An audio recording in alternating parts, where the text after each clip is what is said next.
ইচ্ছায় সেদিন হাসিনা পতন করেছে, কোন ব্যক্তির কঠিন হাসিনার পতন। হাসিনার ব্যক্তি সত্তা বিদায় নিয়েছে, ছাত্রলীগ, গুন্ডালীগ, যুবলীগের ব্যক্তি সত্তা বিদায় নিয়েছে। হাসিনার গুন্ডা, গুম, খুনের, আইনাগরের দ্বারা দূষণ ছিল, তারা ব্যক্তি সত্তা তাদের বিদায় নিয়েছে। ফ্যাসিজমের চরিত্র এখন আমরা প্রশাসনের দেওয়ালে দেওয়ালে ঘাপটি মারা স্বৈরাচারের দালালদেরকে আমরা কেউ দেখতে পাচ্ছি। আমরা ফারাবীর জামিন হয়েছে আলহামদুলিল্লাহ, সেই জামিনের বিরুদ্ধে রাষ্ট্রপক্ষ তারা আপিল করার চেষ্টা করতেছে। ফারাবীর জামিনকে যদি স্থগিত করা হয় সারা বাংলাদেশে আগুন লেগে যাবে। ভারতের আধিপত্যবাদের জায়গায় নতুন করে পশ্চিমা আধিপত্যবাদ বাংলাদেশে প্রতিষ্ঠা করা হচ্ছে। বাংলার জমিনে ভারতের যেমন এজেন্ডা বাস্তবায়িত হতে দেওয়া যায়নি কতদিনে, আগামী দিনেও আমরা পাশ্চাত্যের এলজিবিটি সহ সমকামিতা সহ জিওপলিটিক্সের বাংলাদেশে খ্রিস্টান রাজ্য প্রতিষ্ঠা সহ কোন রকমের চক্রান্ত করতে আমরা দেব না কোনোদিন। আমরা সম্মানিত অতিথিবৃন্দ, তরুণ প্রজন্মের শহীদি কাফেলার ভাইয়েরা এবং আমার প্রিয় অডিয়েন্স, সাংবাদিক, বুদ্ধিজীবী, ওলামা এবং জনতা প্রতিনিধিত্বশীল ব্যক্তিবৃন্দ, 5 আগস্ট 2024 সাল ছিল, একই সাথে 27 মুহররমুল হারাম। অত্যন্ত দুঃখের সাথে আমরা লক্ষ্য করেছি 5 আগস্টকে অনেকে বলতে চায় 36 জুলাই, অথচ আমরা লক্ষ্য করিনি এই কথা যে আল্লাহ পাক যেমনি ভাবে মুহররম মাসের 10 তারিখ আশুরার দিন তদানীন্তন সময়ের মানব সভ্যতার সবচেয়ে নিকৃষ্টতম পরাশক্তি এবং সেই পরাশক্তির প্রধান আইকন ফেরাউনকে পানিতে ডুবিয়ে ধ্বংস করেছিল, সেই দিনটি ছিল মুহররম মাস। তার এই ধারাবাহিকতায় বাংলাদেশেও এই অঞ্চলের ফেরাউন শেখ হাসিনাকে একই মাসের 27 তারিখ আল্লাহ পাক তাকে লাঞ্ছিত করেছেন, তাকে বিতাড়িত করেছে এই দেশ থেকে। কথায় কথায় অমুক মাস্টার মাইন্ড, তমুক মাস্টার মাইন্ড, কোন ঘোড়ার ডিমের মাস্টার মাইন্ড, এইসব ভ্রান্ত বন্ধ করতে হবে, এইসব ফাইজলামি বন্ধ করতে হবে। টেকনাফ থেকে তেঁতুলিয়া দেওয়ালগুলো ভরে গেছে, বিপ্লবের আলোচনায় কোথায় আমার প্রবের আলোচনা নাই। আল্লাহু আকবার, আল্লাহর ইচ্ছায় সেদিন হাসিনা পতন করেছে, কোন ব্যক্তির কঠিন হাসিনার পতন। কিন্তু আমরা বস্তুবাদী হয়ে গেছি। আমরা একটা সময় আমেরিকার পূজা করি, আর একটা সময় ভারতে, কখনো হাসিনা চলে গিয়েছে, এখন আমরা নতুন শক্তির পূজা আমরা করতেছি। আজকের এই সমাবেশ থেকে আমরা এসেছি শিরকের বিরুদ্ধে আওয়াজ তোলার জন্য। সেদিন হাসিনার পতন ঘটেনি, ফেরাউনের পতন ঘটেছে, কোন ব্যক্তির পতন ঘটেনি, শিরকের পতন ঘটেছে। আমাদেরকে আমাদের কনসেপশন ঠিক করতে হবে। আমরা এটাকে জুলাই বিপ্লব নাম দিয়েছি। আমি বলতে চাই এটা হলো মুহররম বিপ্লব। কি বিপ্লব? মুহররম বিপ্লব। এটা শিরকের পতন ছিল, জাহেলিয়ার পতন ছিল, এটা হচ্ছে প্রথম কথা। 2 নম্বর কথা হলো ফ্যাসিবাদ পতনের পরেও আমরা দেখতে পাচ্ছি ব্যক্তি ফ্যাসিজম চলে গেল, হাসিনার ব্যক্তি সত্তা বিদায় নিয়েছে, ছাত্রলীগ, গুন্ডালীগ, যুবলীগের ব্যক্তি সত্তা বিদায় নিয়েছে। হাসিনার গুন্ডা, গুম, খুনের, আইনাগরের দ্বারা দূষণ ছিল, তারা ব্যক্তি সত্তা তাদের বিদায় নিয়েছে। ফ্যাসিজমের চরিত্র এখন আমরা সচিবালয়ের দেওয়ালে দেওয়ালে, মন্ত্রণালয়ের দেওয়ালে দেওয়ালে, প্রশাসনের দেওয়ালে দেওয়ালে ঘাপটি মারা স্বৈরাচারের দালালদেরকে আমরা কেউ দেখতে পাচ্ছি। আমি আপনাদেরকে জানাতে চাই, ইতিমধ্যে আমাদের ভাই ফারাবীর জামিন হয়েছে আলহামদুলিল্লাহ, সেই জামিনের বিরুদ্ধে আমরা তথ্য পেয়েছি রাষ্ট্রপক্ষ তারা আপিল করার চেষ্টা করতেছেন। ফারাবীর জামিনকে যদি স্থগিত করা হয় সারা বাংলাদেশে আগুন লেগে যাবে, সারা বাংলাদেশে আগুন লেগে যাবে।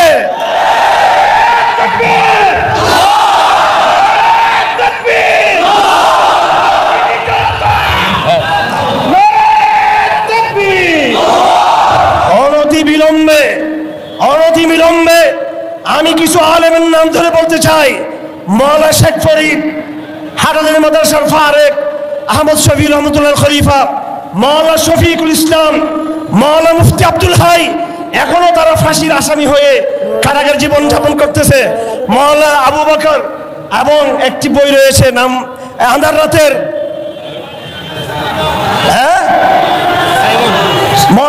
মাওলানা আমিরুল ইসলাম এবং আমাদের কলেজের টুকরা ভাই সাইমন এবং আমাদের আরো অন্যান্য ভাইয়েরা কারাগারে যাওয়ার আশিক রসুল। আমি আপনাদের সবাইকে বলে দিতে চাই, এদেশের আলেমদেরকে বলে দিতে চাই, এদেশের সরকারকে বলে দিতে চাই, এমন কিছু আশিক রসুল, এমন কিছু আশিক রসুল তারা কারাবন্দী আছেন। যদি আমরা এদেরকে মুক্ত করতে না পারি, আগামীকালকে হাউজে কাউসারের পারে রসুল্লাহর শফাত থেকে আমরা সকলে বঞ্চিত হয়ে যাব। সুতরাং আমাদের লড়াই অব্যাহত। আমরা আমাদের মুসলিম আলেমদেরকে মুক্ত করতে চাই এবং ফারাবি জামিনের বিরুদ্ধে কোনো চক্রান্ত আপনারা করবেন না। রাষ্ট্র আমাকে আশ্বস্ত করেছে আমাদেরকে তার বিরুদ্ধে আপিল হবে না। কার ইঙ্গিতে? আমেরিকার ইঙ্গিতে, যে আমেরিকাকে আমরা আফগানিস্তানে পরাজিত করেছে আমাদের ভাইয়েরা। কার ইঙ্গিতে? ওই ভারতের ইঙ্গিতে, যেই ভারতকে বাংলার জমিনে পরাজিত করা হয়েছে। আপনারা প্রভুত্ব করেছেন যাদের, সেই প্রভুদের গর্দান আল্লাহ ভেঙে দিয়েছেন। পরাজিত প্রভুদের কোনো আর নতুন করে প্রভুত্ব বাংলাদেশে প্রতিষ্ঠিত হবে না কখনো। 3 নম্বর কথা হলো 5 আগস্ট শুধু ফ্যাসিজম মুক্ত হয়নি, একই সাথে এই দেশ ভারতীয় আধিপত্যবাদ থেকে মুক্ত হয়েছে। কিন্তু দুঃখের বিষয় আমরা লক্ষ্য করেছি দুটো বিষয়। ভারতীয় আধিপত্যবাদ বাংলাদেশে আওয়ামী লীগের আমলে একভাবে ছিল, একভাবে ফাংশন করত, কিন্তু ভারত বাংলাদেশে আওয়ামী লীগের পতনের পরে নতুন করে তারা ফাংশন করতে শুরু করেছে। তারা কিছু গুপ্ত হাতকে তারা ব্যবহার করতেছে। আপনাদেরকে সাবধান করে দিচ্ছে, ভারতের দালালি বন্ধ করুন। রাজনৈতিক ব্যানারে যারা ক্ষমতা আসতে চান তাদের মধ্যে ইসলামপন্থীদের একটি অংশ আমাদের মধ্যে বিভিন্ন বাহিনীর মধ্যে ভারতের সাথে রয়ের সাথে যোগাযোগ রয়েছে। বন্ধ করেন রয়ের সাথে যোগাযোগ, লাভ হবে না। রয়ের সাথে যোগাযোগ রাখবেন, ভারতের সাথে যোগাযোগ রাখবেন, আরেকটা 5 আগস্ট ঘুরে যাবে ইনশাআল্লাহ। আগস্টে আরো একটা মুহররম বিপ্লব ঘটবে, আরেকটা জুলাই বিপ্লব ঘটবে। সুতরাং এখন আমরা পুরোপুরি ভারতীয় আধিপত্য থেকে মুক্ত হয়নি, এটা একটা। আধিপত্যবাদের দ্বিতীয় সমস্যা হলো, আমরা দেখলাম ভারত সাময়িক পরাজিত হয়েছে। ভারতের আধিপত্যবাদের জায়গায় নতুন করে পশ্চিমা আধিপত্যবাদ বাংলাদেশে প্রতিষ্ঠা করা হচ্ছে এবং জাতিসংঘের শান্তি মিশন বাংলাদেশে যেটা প্রতিষ্ঠা করা হচ্ছে সেটা হচ্ছে বিগত 1 বছর ধরে এই নতুন দালালি এনজিও সরকার, যারা অনেকগুলো এজেন্ডা ইতিমধ্যে নিয়ে আসতে চেয়েছে বাংলার জমিনে। ভারতের যেমন এজেন্ডা বাস্তবায়িত হতে দেওয়া যায়নি কতদিনে, আগামী দিনেও আমরা পাশ্চাত্যের এলজিবিটি সহ সমকামিতা সহ জিওপলিটিক্সের বাংলাদেশে খ্রিস্টান রাজ্য প্রতিষ্ঠা সহ কোন রকমের চক্রান্ত করতে আমরা দেব না কোনোদিন। আমরা একই সাথে ভারতীয় সাম্রাজ্যবাদের বিরুদ্ধে লড়াই করেছি, একই সাথে পাশ্চাত্য সাম্রাজ্যের বিরুদ্ধে আমাদের লড়াই চলমান থাকবে। 4 নম্বর কথা, আমরা এখানে আবেদন নিবেদন করার জন্য আসি নাই। ইসলামপন্থীদেরকে জায়গা দিতে হবে। আমাদেরকে জঙ্গি জঙ্গি বলবেন না, আমাদেরকে মামলা দিবেন না, আমাদেরকে একটু সুযোগ দেন। আমরা ক্ষমতায় যেতে চাই, প্রশাসনে যেতে চাই, আমাদের সাথে ডায়লগ করুন। আপনাদের কাছে কোনো আবেদন নিবেদন করব না। এই দেশে ইসলাম তার পথ আল্লাহর পরিকল্পনার সাথে নিয়ে আমরা আমাদের পথ করে নেব ইনশাআল্লাহ।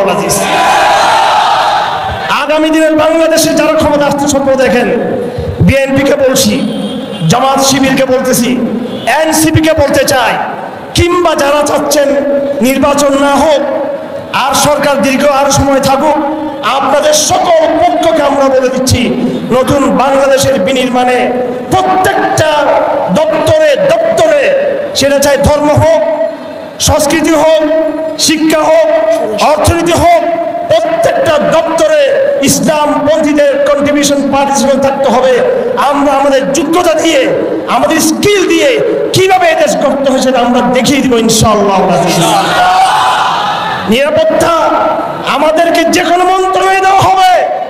স্বরাষ্ট্র মন্ত্রণালয়ে গেলে নিরাপত্তা কাকে বলে 48 ঘন্টার মধ্যে আমাদের প্রজন্ম বাংলাদেশে সেই নিরাপত্তা কায়েম করে দেখিয়ে দিতে পারবে ইনশাআল্লাহ। অর্থ মন্ত্রণালয়ে গেলে যাকাত সিস্টেম কায়েম করে এই জাতিকে 2 বছরের মাথায় কিভাবে দারিদ্র্যমুক্ত করতে হয় সেই স্কিল আমাদের রয়েছে। পররাষ্ট্র মন্ত্রণালয়ে গেলে কিভাবে আমেরিকার চোখে চোখ রেখে, ভারতের চোখে চোখ রেখে মুসলিম উম্মার সাথে সম্পর্ক ডেভেলপ করে এবং কাউন্টার অন্যান্য রাষ্ট্রগুলোর সাথে সম্পর্ক ডেভেলপ করে বিভিন্ন দেশের একটা ব্যালেন্স পলিসি করে, সুপার ব্যালেন্স এই ফরেন পলিসি করে কিভাবে পররাষ্ট্র মন্ত্রণালয় করতে হয় সেটা আমাদের জানা আছে। আপনারা মনে করবেন না আমরা কিছু জঙ্গি ফঙ্গি এখানে একত্রিত হয়েছি, কিছু মোল্লা হুজুর একত্রিত হয়েছি। যারা আমরা আজকে এখানে এসেছি তারা আগামী দিনের বাংলাদেশের কারিগর ইনশাআল্লাহ। হয়তো ইসলামকে স্পেস দিবেন, ইসলামকে স্পেস দিবেন। ডক্টর ইউনূসকে বলতেছি, যে কয়েকদিন আছেন, এনসিপিকে বলতেছি, বিএনপিকে বলতে চাই, অন্যান্য দলগুলোকে হয়তো ইসলামকে স্পেস দিবেন, আর না হয় আল্লাহর কসম খেয়ে বলতেছি সেই স্পেস সেই সুযোগ আমরা করে নেব ইনশাআল্লাহ। ইসলাম এদেশে কারো করোনার উপর আসে নাই, এদেশের উন্নয়নের জন্য, এদেশের অগ্রগতির জন্য ইসলামের কোনো বিকল্প নেই। বিগত 1 বছর আমরা ধৈর্য ধারণ করেছি, আমরা শরীয়ত প্রতিষ্ঠার দাবি দিই নাই, কিন্তু বিগত 1 বছর শরীয়ত আপনারা প্রতিষ্ঠা করেন নাই, ইনসাফও প্রতিষ্ঠা করতে পারেন নাই, শরীয়ত প্রতিষ্ঠা করেন নাই। সেজন্য আপনারা এই দেশকে আপনারা দুর্নীতিমুক্ত করতে পারেন নাই, শরীয়ত প্রতিষ্ঠা করেন নাই, সেজন্য এই দেশকে আপনারা আধিপত্যবাদ থেকে মুক্ত করতে পারেন নাই। আমাদের লড়াই আগামী দিন সুদূর প্রসারী সেই শরীয়ত প্রতিষ্ঠার লড়াই হবে ইনশাআল্লাহ। শরীয়ত আমাদের স্মার্ট একটা এজেন্ডা। ডক্টর ইউনূস সাহেব আজকে জুলাই বিপ্লবের ঘোষণা দিবেন। আমি আবহাওয়া তৌহিদ জনতা থেকে বলছি, আপনারা সেই জুলাই বিপ্লবের ঘোষণা দিকে লক্ষ্য করবেন। এই দেশে কোরআন সুন্নাহ কোনো মুখাপেক্ষী নয় কারো ঘোষণাপত্রের। যদি এই ঘোষণাপত্রে কোরআনকে যদি অ্যাভয়েড করা হয়, আবহাওয়া তৌহিদ জনতার চেতনাকে যদি অ্যাভয়েড করা হয়, জিয়াউর রহমান কথা মনে রাখবেন, তিনি আগস্ট বিপ্লবের পরে ৭৫ সালের আগস্ট বিপ্লবের পরে জনগণের পালস তিনি বুঝতে পেরেছিলেন। এই জন্য তিনি সংবিধানের সর্বপ্রথম ঘোষণা দিয়েছেন আল্লাহর সার্বভৌমত্বের বিশ্বাস, এটাকে ঘোষণা দিয়েছেন। আপনারা আজকে নাকি ঘোষণাপত্র দিবেন, আমরা পর্যবেক্ষণ রাখবো। আপনারা সকলেই এই ঘোষণাপত্রকে পর্যবেক্ষণ রাখবেন। যদি এই ঘোষণাপত্রে আমার মহান রবকে, যিনি একমাত্র তার কৃপার মাধ্যমে আমাদের জাতিকে ফেরান মুক্ত করেছেন, যদি রবের জায়গা যদি সেখানে না থাকে, তাহলে মনে করবেন আজকে নতুন করে আরেকটা সংগ্রাম আমরা নেমে পড়বো ইনশাআল্লাহ। এদেশের তৌহিদ জনতার চেতনাকে বাদ দিয়ে কোন ঘোষণাপত্র চলবে, কোন ঘোষণাপত্র চলবে না। ধন্যবাদ সকলকে। আমরা একটা র্যালি বের করবো, এই র্যালির নাম হবে নাসরুম মিনাল্লাহ। বলুন সবাই, নাসরুম মিনাল্লাহ। এই ক্রেডিট কার? এই ক্রেডিট কার একমাত্র নাকি মাস্টারমাইন্ডের ক্রেডিট? মাস্টারমাইন্ড কে? আল্লাহ। তাকবীরের ধ্বনি তুলে আমরা প্রেস